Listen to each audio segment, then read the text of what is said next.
GST ಇಲ್ಲದೆ ನಾವು e-commerce ಬಿಸ್ನೆಸ್ನ start ಮಾಡ್ಬೋದಾ?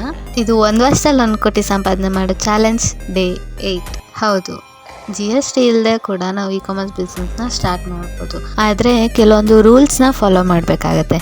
ಏನಪ್ಪ ರೂಲ್ಸ್ ಅಂತ ಅಂದರೆ, ಇನ್ಸ್ಟಾಗ್ರಾಮ್, ವಾಟ್ಸಪ್, ಮೀಶೋ ಈ ಥರ ಪ್ಲ್ಯಾಟ್ಫಾರ್ಮಲ್ಲಿ ಮಾತ್ರ ನಾವು ವಿತೌಟ್ GST ಅಲ್ಲಿ ಸೆಲ್ ಮಾಡ್ಬೋದು. ಆದರೆ ಅಮೆಝಾನ್, ಫ್ಲಿಪ್ಕಾರ್ಟ್ ಆ ಥರ ಪ್ಲ್ಯಾಟ್ಫಾರ್ಮ್ಸಲ್ಲಿ ನಾವು ಸೆಲ್ ಮಾಡೋಕ್ಕಾಗಲ್ಲ. ಯಾಕಂದರೆ ಅದರಲ್ಲಿ GST ಅನ್ನೋದು ಕಂಪಲ್ಸರಿ ಇರುತ್ತೆ. ನಮ್ಮ ಬಿಸ್ನೆಸ್ ಗ್ರೋತ್ ಎಲ್ಲ ಡೇ ಬೈ ಡೇ ಇನ್ಕ್ರೀಸ್ ಆಗಿ ನಮ್ಮ ಟರ್ನ್ ಓವರ್ ಎಲ್ಲ ಜಾಸ್ತಿ ಆದಾಗ ನಾವು ಕಂಪಲ್ಸರಿ GST ಅನ್ನೋದು ಮಾಡಿಸ್ಲೇಬೇಕಾಗತ್ತೆ.